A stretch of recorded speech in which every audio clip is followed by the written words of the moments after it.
Hello, everyone. My name is Donna Shaka, and I am the National Community Outreach and Education Manager of the American Liver Foundation. Welcome to the webinar. The American Liver Foundation is the nation's largest nonprofit organization serving people with liver disease. We provide a voice for patients with liver disease and their families through education, support, research, and advocacy. ALF's mission is to promote education, advocacy, support services, and research for the prevention, treatment, and cure of liver disease. Next slide, please. We wish to thank Alnylam Pharmaceuticals for sponsoring this webinar. We would also like to thank Dr. Kamran Qureshi, who will be our presenter about acute hepatic porphyria. Next slide, please. Before we begin the webinar, let me explain a few details about this webinar. Dr. Qureshi will give a 45-minute presentation while everyone remains on mute. There will be time for a question and answer session after the presentation. The Q&A will be conducted via a dialog box that you should see on the upper right-hand side of your computer screen. If you do not see the dialog box, there should be an orange arrow that you can use to expand the window. Please type your questions in the questions section of this dialog box at any time during the webinar, and we will answer those questions during the last minutes of the webinar. I would now like to introduce our presenter. Dr. Qureshi is an assistant professor in the Department of Internal Medicine, Division of Gastroenterology and Hepatology at St. Louis University School of Medicine. He treats patients for a range of liver diseases, including autoimmune liver disease, liver cancer, cirrhosis, and infectious hepatitis. He performs screening and endoscopic procedures and manages liver transplantations. His research interests include liver cirrhosis, portal hypertension, and liver cancer. He is a member of the American Association for the Study of Liver Diseases, European Association for the Study of Liver Disease, American Gastroenterological Association, and American College of Gastroenterology. It is our pleasure to present Dr. Qureshi. Thank you, Donna. Thank you for your kind introduction. First of all, I would like to thank American Liver Foundation. I express my gratitude and appreciation to ALF for giving me an opportunity to present this interesting clinical topic on a national forum.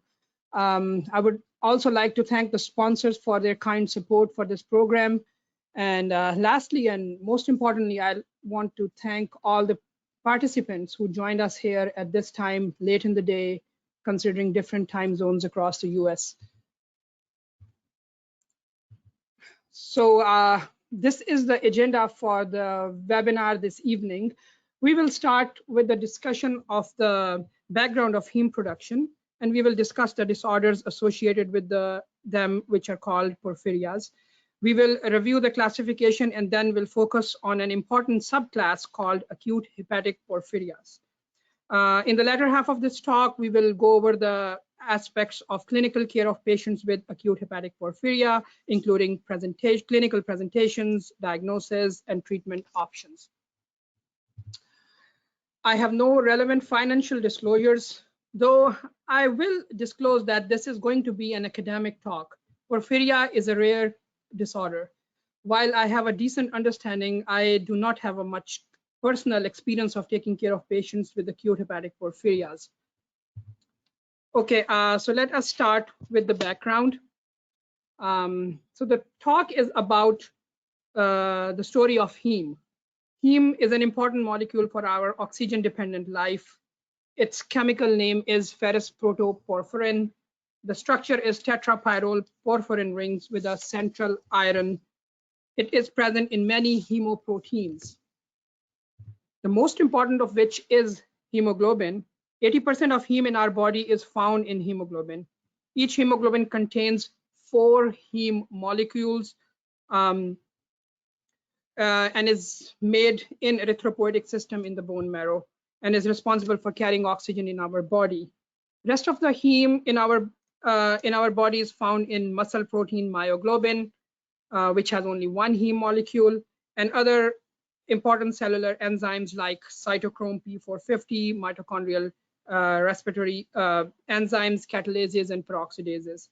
These enzymes are mainly made in hepatocytes, which are very metabolically active cells, where the turnover of these hemoproteins is quite rapid. Most of us are very familiar with the heme removal pathway in the form of bilirubin. Hemoglobin released from the broken down RBCs gives off heme. Heme oxygenase enzyme in the reticuloendothelial system removes iron and converts hemes to biliverdin. Biliverdin is then converted to bilirubin, which is taken up by the hepatocytes, gets conjugated, and then excreted out in the biliary system. And we use bilirubin in many, many clinical conditions, especially as hepatologists. However, we as clinicians are not very familiar with the heme biosynthesis pathway, which is a really very well-defined process. So as shown here, the biosynthesis of heme occurs in mitochondria and cytoplasm of all the cells. And the formation of heme molecule is a multi-step process involving 8 different enzymes. It starts with combining glycine, which is an amino acid, and succinyl-CoA, which comes from citric acid cycle, by the mitochondrial enzyme amino-levulinic acid synthase. This is the first and the rate-limiting step of heme biosynthesis. It forms ALA, which is an alpha amino-levulinic acid. 2 ALA molecules are condensed to form porphobilinogen. Then 4 porphobilinogen molecules are lined up in linear molecule, which is called hydroxymethylbilane by the enzyme porphobilinogen deaminase. Ammonia is also released in this step. This enzyme is also called hydroxymethylbilane synthase, which is seen in literature at different places. But these two, this is the name, same name of the enzyme, porphobilinogen deaminase or hydroxymethylbilane synthase. The HMB, which is a linear structure, quickly cyclizes to form a porphyrin structure, which through different steps undergoes decarboxylation, then oxidation, goes into the mitochondria, and further oxidation to form protoporphyrin 9. Several specific enzymes work at these steps, and the final step is completed by ferrochelatase, which adds iron to porphyrin, and heme is produced inside of mitochondria. We do see a non-enzymatic path, which is kind of an exhaust arm of this system. If for some reason the intermediates are developed in excess, then they can non-enzymatically converted into the uroporphyrinogen 1 and coproporphyrinogen 1. So now if we look at the intermediates of this pathway again, we see that ALA and PBG are the precursors of the later porphyrin molecules. So that's why ALA and PBG are called porphyrin precursors. These are neurotoxins. They are neurotoxic. They have neurotoxic properties. That's the theory. The subsequent intermediates have a structure which is similar, which is called porphyrin structure, which is similar to chlorophyll, which is present in the plants. And remember, chlorophyll in the plants absorbs energy from sunlight for the photosynthesis. So similarly, these porphyrins are photoreactants and can cause sunlight sensitivity when accumulated in excess. So inside the cells, these porphyrins are in reduced forms. When they are outside of the cells in urine or feces, they are oxidized to form porphyrins. Inside the cells, they're called porphyrinogens. Earlier porphyrins are carboxylated, so they are water soluble and thus excreted in urine. The later ones are oxidized and less water soluble, and they're excreted into feces via bile. So these intermediates do not accumulate in the body and have no physiological function in normal healthy state. And the reason they do not accumulate is because the synthesis of heme is tightly regulated. And this happens at the level of the first enzyme, which was ALA synthase enzyme, which is a rate-limiting enzyme. So in liver cell, in hepatic heme production, the heme controls its own production by regulating the ALAS. The form that is available in the hepatocytes and other body cells is ALAS1, which is suppressed by the heme in a normal fashion. So when heme is depleted for some reason from the cells, this will get overexpressed. however, in the RBCs or the precursors of RBCs in erythropoietic heme production, there is another form of ALS available, which is called ALA synthase type 2, which is not affected by heme, rather is controlled by iron and erythropoietin, because it has to meet the demands. The heme production has to meet the demands of hemoglobin in the erythropoietic system. So this brings us to the topic of porphyrias. So with the background of understanding of heme synthesis, we know that any defects in the heme biosynthesis pathway will result in accumulation of these intermediates and will cause the conditions which are called porphyrias. Porphyrias are inherited disorders. There are 8 enzymes, as mentioned earlier, in the biosynthesis pathway, and which are the function of those enzymes are affected by various different mutations. Several mutations have been identified over time, and they have a specific inheritance pattern. Most of them are autosomal recessive, but some of them are autosomal dominant.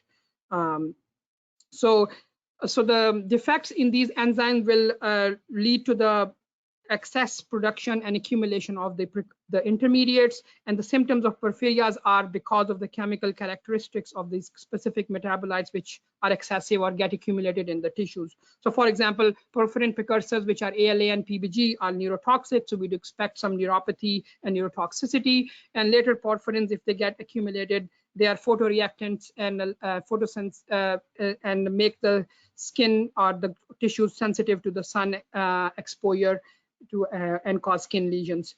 The name porphyria is from the Greek word meaning porphyra, which is porphyra, which means purple, and it is a reference to the color of urine that might be seen in a classic porphyria attacks. So now a much more complicated slide here. It kind of lines up all the porphyrias which have been described and against the enzymes which are defect in this synthesis pathway. These are big names, so difficult names. It takes some time to understand these ones, but I will point out some more important ones here. For example, porphyria, cutanea, tarda, which is the most common porphyria. It is an acquired form of porphyrias, and it is from the defective uroporphyrinogen decarboxylase activity. Second most common porphyria is acute intermittent porphyria, which is because of a genetic defect in hydroxymethylbilane synthase, or the PBG deaminase that we talked earlier. And each specific porphyria will result from abnormal accumulation of the intermediates that precedes the enzyme deficiencies. For example, in AIP, you will expect porphobilinogen and the delta aminolevulinic acid to be excessively accumulated in the tissues. So there are several ways porphyrias can be classified. Either they can be classified as hepatic or erythropoietic, depending where the initial accumulation of metabolites happen. So hepatic or cutaneous, these 8 names are divided into these 2 categories, or also can be classified depending on the clinical features of accumulated intermediates. Like if the clinical features are of acute neurovisceral attacks or symptoms, they will be called acute porphyrias. And if the symptoms are from skin lesions, they will be called cutaneous porphyrias.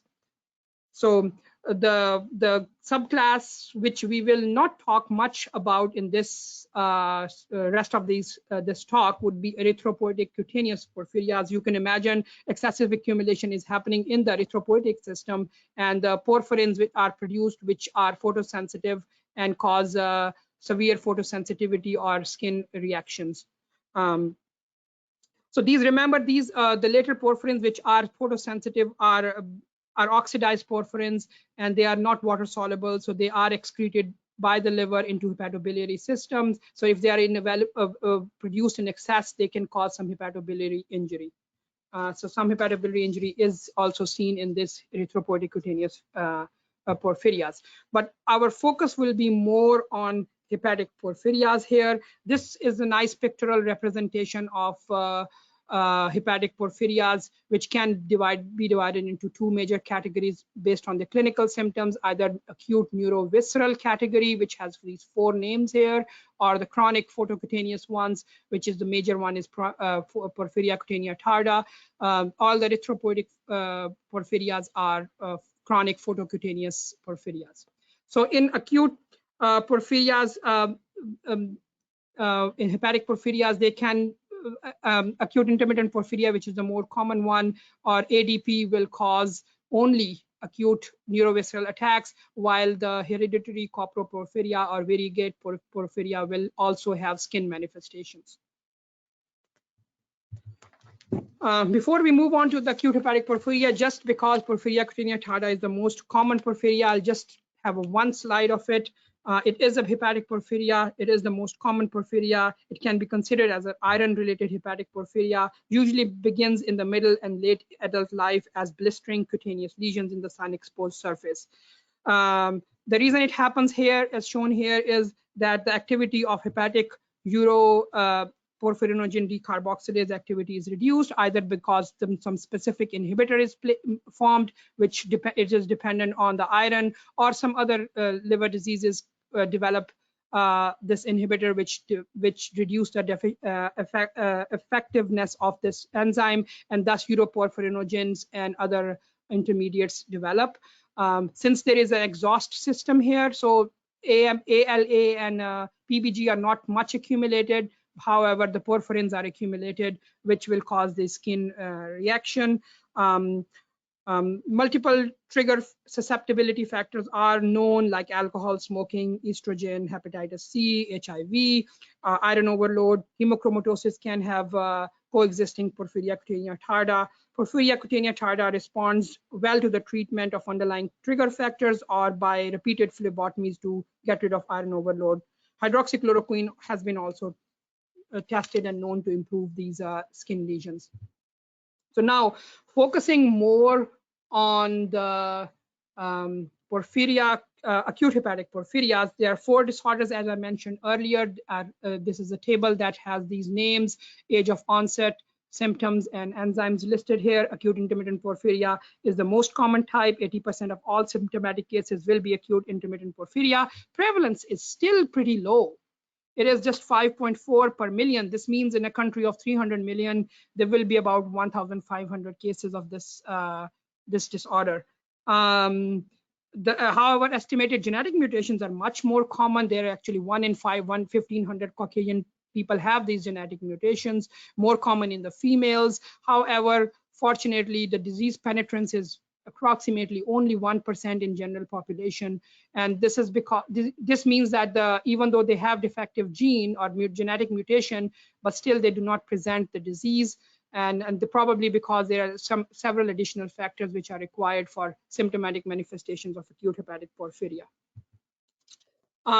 Just one more slide on understanding of this pathophysiology and how these attacks happen. That's why it is called acute hepatic porphyria, is that while there is a specific defect, genetic defect which is related to all these porphyrias, so we have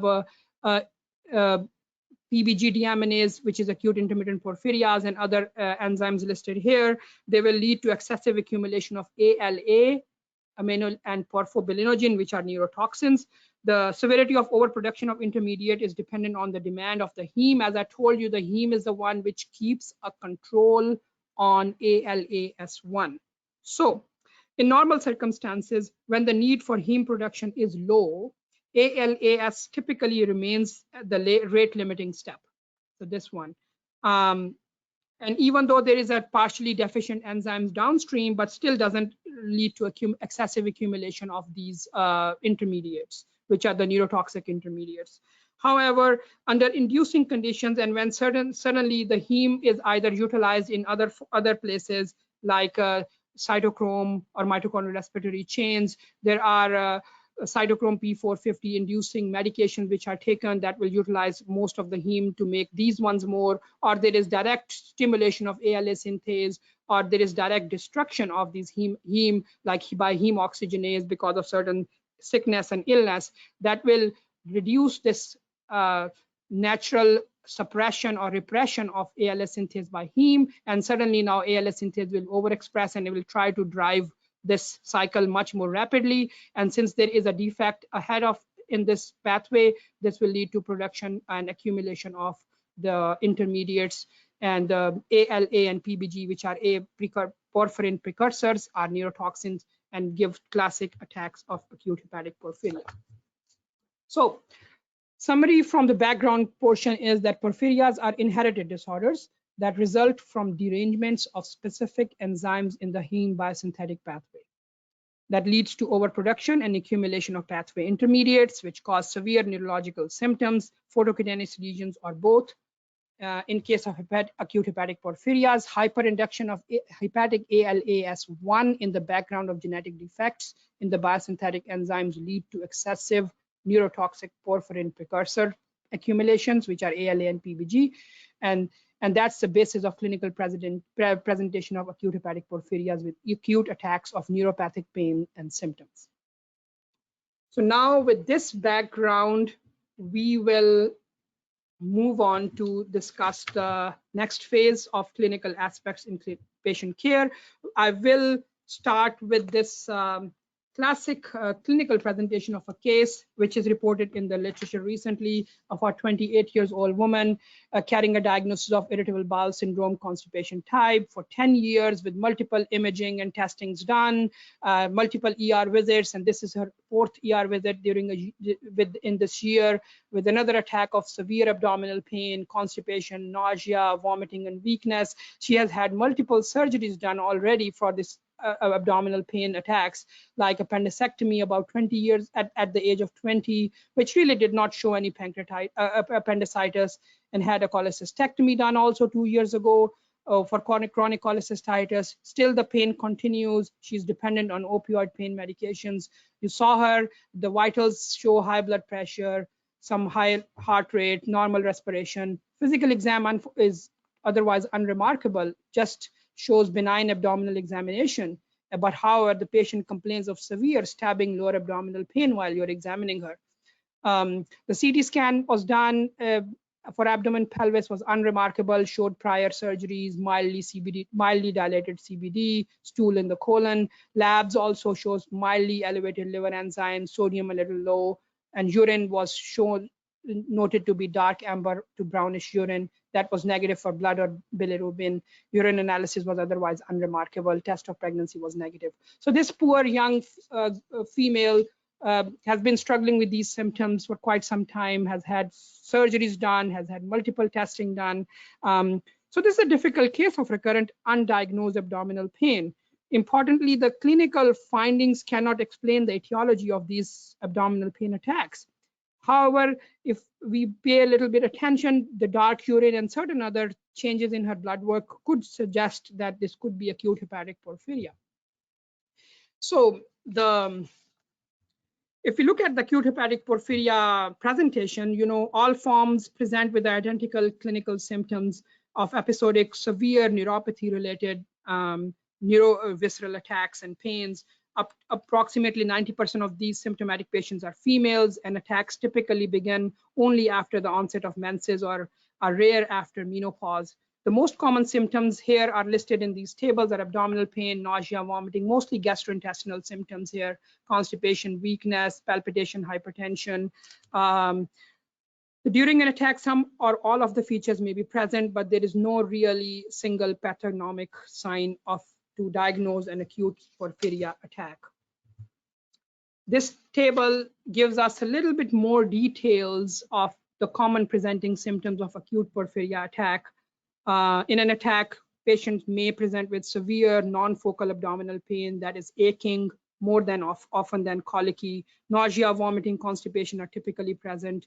Symptoms build up over the course of several days rather than hours. Physical examination is usually normal without abdominal guarding or rebound tenderness. Laboratory tests usually show hyponatremia. Abdominal imaging is normal except that it can show signs of ileus. Neurological symptoms are present in up to 70% of cases, and peripheral, autonomic, central nervous systems, any of the form of nervous system can be effective. Most common symptom is weakness, which typically starts proximally and then progresses distally. They can have numbness, tingling, and pain. Rate of progression is variable. It can be rapid in certain unfortunate cases. Tachycardia, hypertensions are common. Seizures can be seen up to 20% of cases. So basically, you know, variable, non-specific symptoms in each acute attack. And the attacks usually have a trigger event. So this slide kind of ties the clinical trigger events with the pathophysiology, like you have hyperinduction of ALA as either because something is directly activating it or some or through another pathway which is called PGC1, the glucose works that way, or suddenly the heme is used up, either destroyed or used up by something else, and suddenly the feedback inhibition is not there and ALA is hyper stimulated. That will try to drive this pathway. There is no heme to further stop it. So this will lead to accumulation of ALA and PBG. So scenarios would be a female with a cyclical pain related to her menstrual cycles in luteal phase, because progesterones would be playing a role here, unknown with ALAS hyperstimulation. Female started on a hormonal therapy, a female trying to lose weight with strict dieting, cause this fasting and low caloric diet will cause hyperinduction of ALAS1. A person gets some surgery done for this acute hepatic porphyria abdominal pain attack, and then they are kept NPO, and that further exacerbates their pain. A person comes with urinary tract infection, which will cause attack, and then they are given, for example, Bactrim, a medicine which will further exacerbate these attacks. A person comes with seizures and given barbiturate, which are CYP stimulating drugs, and that will further exacerbate these attacks. So, you know, it's so many different clinical scenarios basically will drive up overproduction of these ALA and PBG. So, so usually, you know, so as already mentioned, trigger events usually precedes the appearance of this neurovisceral symptoms. Then we have a kind of a rapid progression of some typical prodrome, then abdominal pain and neurological symptoms over time. A vast majority of patients, fortunately, will experience only one or a few attacks in their lifetime, but there is a small amount of percentage of people who will get their recurrent attacks.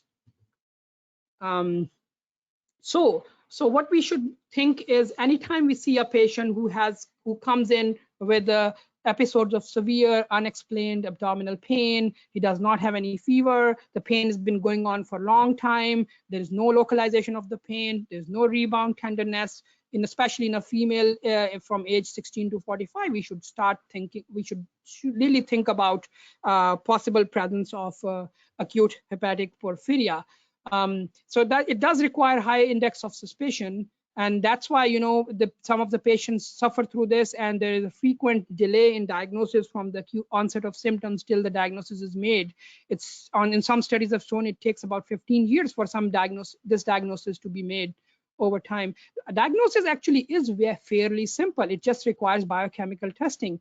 We already know that the hallmark of acute attack is elevated porphyrin precursors, which are ALA and PBG. They are water soluble, they will spill in the urine, and during an acute attack, ALA and PBGs are elevated for at least 5 times upper limit of normal.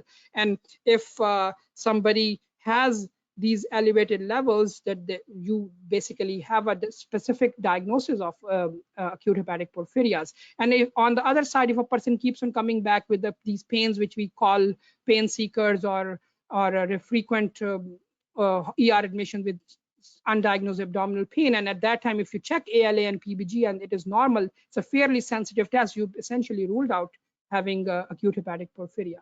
So if a person who has recurrent neurovisceral attacks, testing for urine ALA and PBG should be done during an attack. The levels are high enough that random urine sample is sufficient, and we don't need plasma or 24-hour urine collection. It would just unnecessarily delay the diagnosis. Remember, ALA and PBG are porphyrin precursors. They are not included in the lab tests for porphyrins. So once biochemical tests indicate acute hepatic porphyria, then if you have a person who gets these significantly elevated ALA and PBG, you have a diagnosis which is highly specific, and then you can start treatment, and then you can do confirmatory testing by mutation analysis. And genetic sequencing of these 3 or 4 enzymes can be undertaken and to make a final diagnosis. So if a person who during the attack, if you have a normal PBG ALA, you basically essentially have excluded porphyria as the diagnosis. But remember, we need to be mindful of ruling out the important and more common causes of abdominal pain, like urinary tract infection, irritable bowel syndrome, appendicitis, cholecystitis, or any acute neuropathy evaluation. We should think about GB syndrome. But normally GB syndrome does not have abdominal pain. And 2 important differential diagnoses which are interesting for the sake of academics and theory are lead toxicity and hereditary tyrosinemia. So remember lead, if we remember from our medical school time, lead toxicity classically presents with recurrent abdominal pain. And if it's interesting that lead actually works through this heme biosynthesis pathway. Lead is a inhibitor of ALA dehydratase and ferrochelatase enzyme, and thus will block this heme biosynthesis, will lead to overaccumulation of ALA and PBG, which will cause recurrent abdominal pain, like attacks like acute intermittent porphyria. Hereditary tyrosinemia is an autosomal recessive disorder of tyrosine catabolism. Succinyl acetone is developed, which inhibits the ALA dehydratase and causes similar kind of attacks, but it is more common in infancy and early childhoods, while acute hepatic porphyrias are rare before puberty. So that's where we can differentiate them.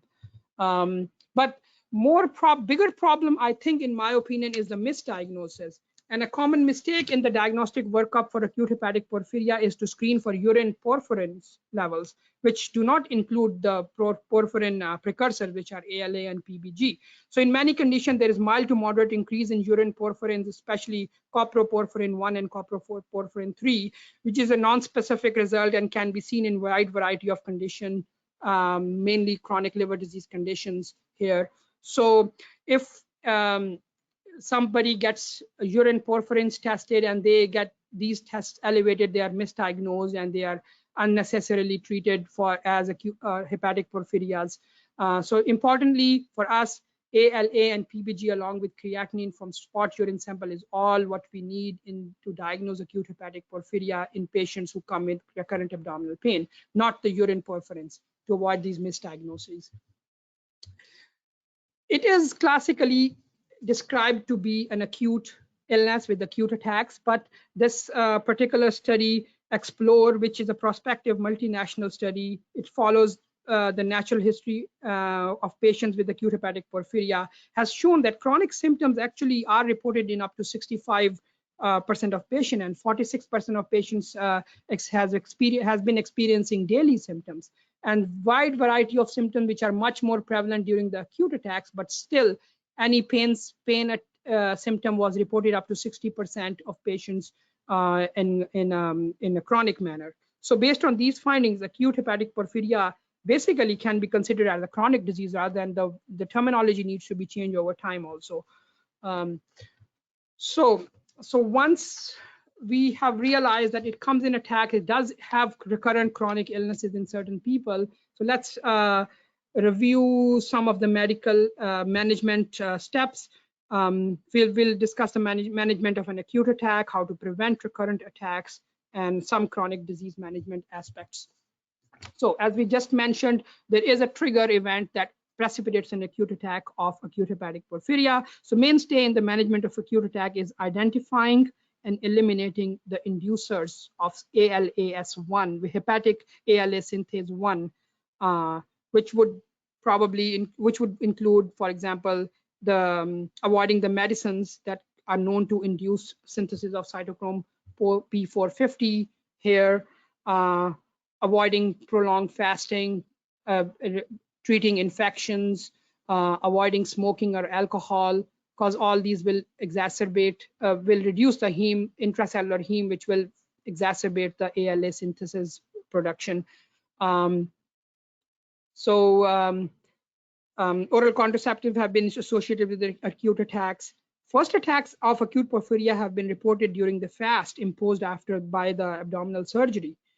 Pregnancy usually, thankfully, is uneventful, but acute attacks have been mentioned.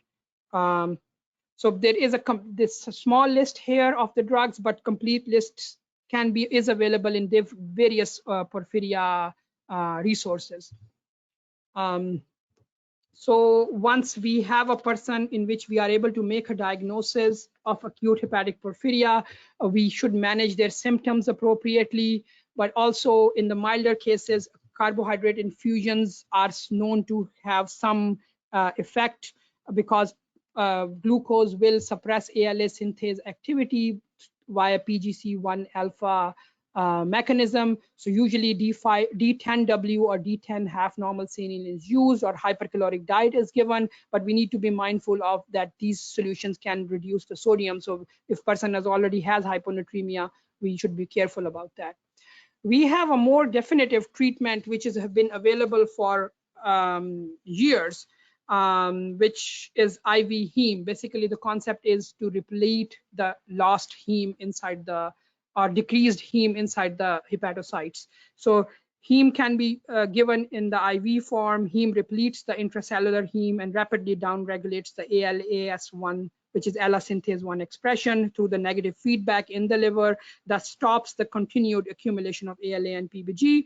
So that provides symptomatic relief within typically 48 to 72 hours. It eliminates the excess ALA and PBG which is circulating.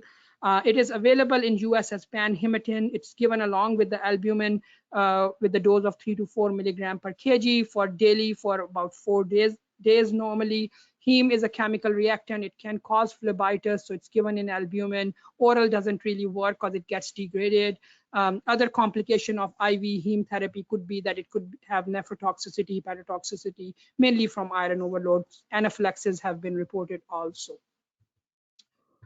So once acute attacks are managed with carbohydrate, pain symptom control, IV heme, we should counsel the patient and educate the patient about this disease condition and to avoid some lifestyle stressors, avoiding wrong medications, avoiding getting enough sleep, getting enough energy, avoiding the fasting.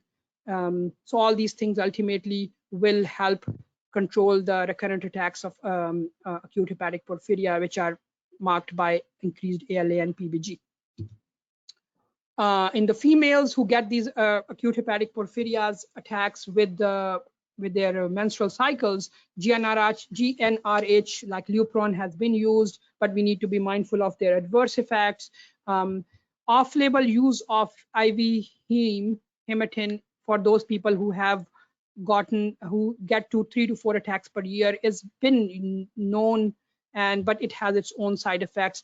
The overtime hematin can lose its efficacy because heme oxygenase gets upregulated and decreases the effect of heme. It destroys the heme basically, which we give IV. But now we have a new therapy which is available and which is recently approved, and it's a safer alternative to prevent recurrent attacks of acute hepatic porphyrias. This is called givosiran. It's an RNA interference therapy which inhibits ALA expression. Givosiran is made hepatocyte specific by binding it to the N-acetylgalactosamine, which uses the galactose receptor and gets internalized into the hepatocytes, and this basically cleaves the ALAS mRNA, which is hyper-expressed in acute hepatic porphyrias. This approval came after the successful completion of this study, which is ENVISION. It was a double-blind, placebo-controlled phase 3 study. Symptomatic patients with acute hepatic porphyrias were randomly assigned to either receive subcutaneous givosiran at this dose or placebo, actually monthly for 6 months. The primary endpoint was reduction of these composite attacks, like the requirement of hospitalization, healthcare visits, or heme utilization. And they were able to enroll about 94 patients throughout the world, and I think about 89 of them had acute intermittent porphyria, which is the most common one. They were nicely divided in comparable groups. One group was given placebo, other group was given givosiran, and they were able to show that this composite annualized attack rate, which is the combination of hospitalization, urgent care use, or IV Heme, by 74%. And that was seen also biochemically, that is with the rapid and sustained decrease in urinary ALA and PBG levels, which correlates with their acute attacks. So they were able to nicely sustain the lower production of ALA and PBG. They've overall very well tolerated, not many side effects. Liver enzymes elevation and some renal events were noted. Injection site reactions were also noted. The company is doing open label extension arm after completion of the studies, when the placebo patients were also given low dose givosiran, and they're following it for 18 to 30 months time, and they were nicely able to show that once the placebo group was switched to the givosiran, the ALA synthesis and urinary excretion and PBG urine excretion was nicely brought down to those people who were taking the therapy from before, and it was sustained over the months as shown here, and that reflected clinically as sustained reduction in their attacks. So we have a nice and safe therapy which is available, which is shown now to prevent attacks. There were some safety concerns, but the open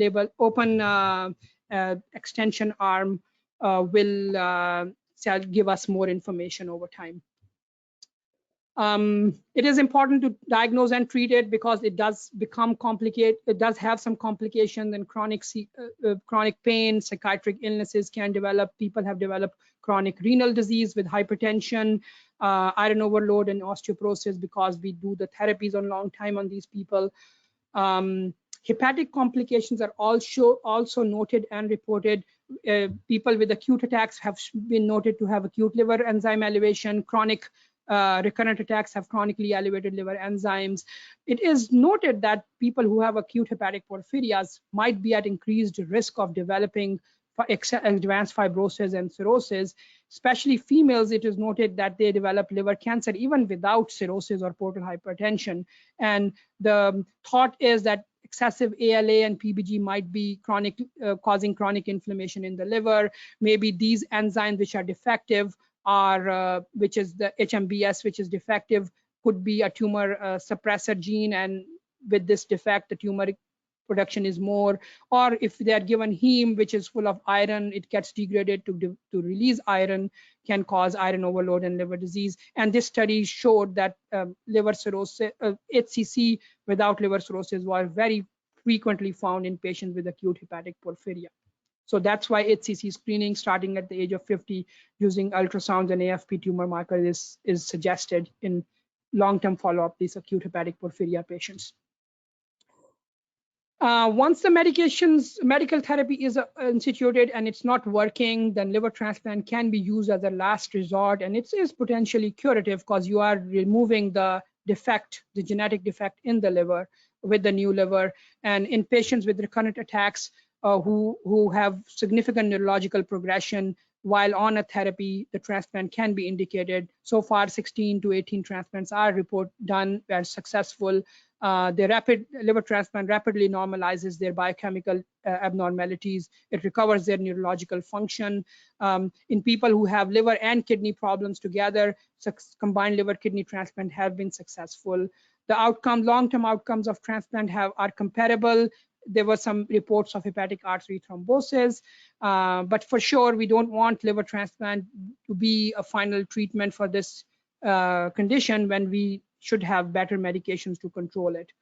And then there are emerging therapies that are coming up. So far, heme infusion and liver transplant were the approved therapies. Now we have another approved therapy, which is the silencing RNA of our ALAS1, which is givosiran, which kind of downregulates the hyperexpressed ALA synthase enzyme here. There is another study that was completed to provide the deficient porphobilinogen deaminase enzyme by introducing the DNA via adeno-associated virus. Showed some improvement, but still the pains and attacks were going on. So some more progress is being undertaken. So future will be more interesting about this condition. So once we have a when we diagnose a patient with acute hepatic porphyria, their first degree relatives should be screened, because remember, it is an autosomal dominance inheritance in regards to acute intermittent porphyria, which is the most common acute hepatic porphyria. Urinary ALA and PBG alone should not be used in asymptomatic first degree relatives, because they may tell you anything. The most reliable test to screen the first degree relatives would be to knowing the specific DNA mutation in the case and then checking the family members. And that will help us identify the cases if they develop, the family members develop early, and they tell them about lifestyle modification and counseling. All right, so we are in time. Let me quickly go through this summary. That symptomatic attacks of acute hepatic porphyria occur primarily in females as an acute abdominal pain in their productive years of their life, and are associated with significant health burden. So lack of awareness and knowledge about the clinical features of porphyria results in diagnostic and therapeutic delays for many patients for many years. And such delays can result in severe progressive morbidity and even mortality, along with psychological distress for the patient for not knowing what's going on with them. While acute hepatic porphyria can be diagnosed rapidly and readily by finding significantly elevated levels of porphyrin precursors, which are ALA and PBG in urine, high clinical suspicion is required. Current therapies are suboptimal and mostly address the symptoms rather than the underlying disease. Now, with advancing in understanding of the molecular basis and pathogenesis of these porphyrias, it has paved the way for development of new direct therapeutic strategies. So that's all from my side. Thank you for listening, and let's see if we have some questions.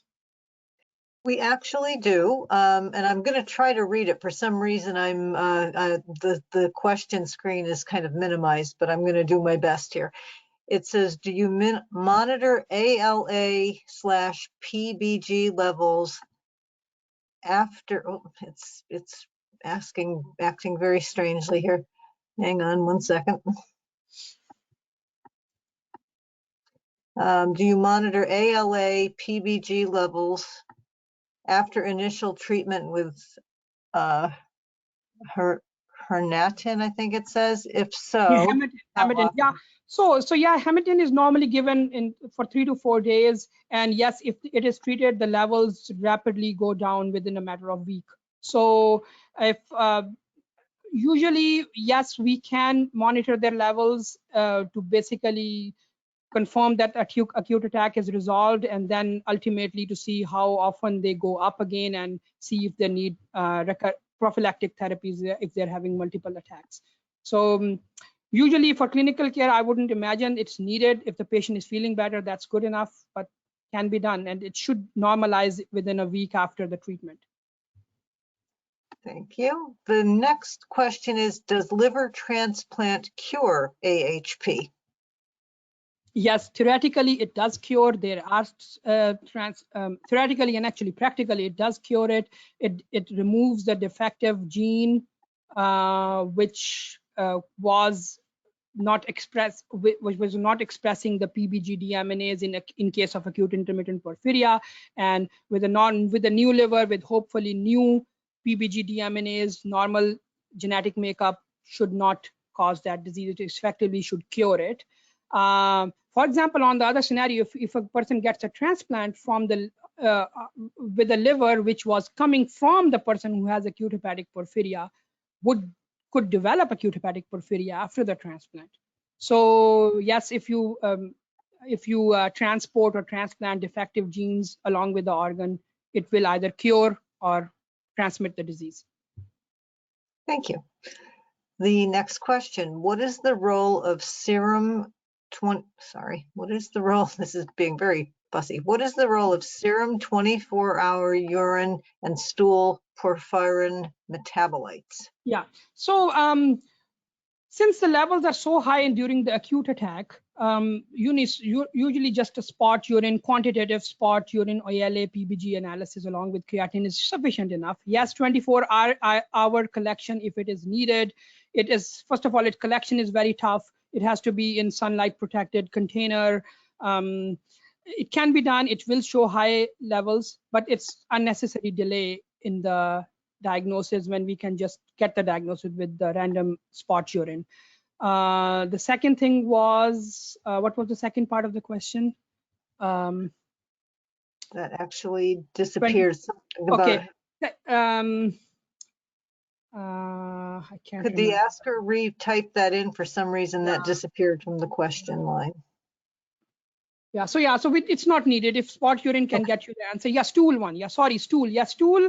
If you remember in classic acute intermittent porphyria, since the defect is pretty high and the precursors are urine water soluble, so they'll come in urine. They're not gonna be coming much in the stool. But if you're looking into the hereditary coproporphyria or here and variegate porphyria, where the defect is a little low and you have some oxidized porphyrin which are accumulating, they will come in stool. So classically, if you see that protoporphyrin level is higher than coproporphyrin level, then it's seen in variegate porphyria as compared to the hereditary coproporphyria. So stool tests can be used, but normally they're kept for very highly specialized centers.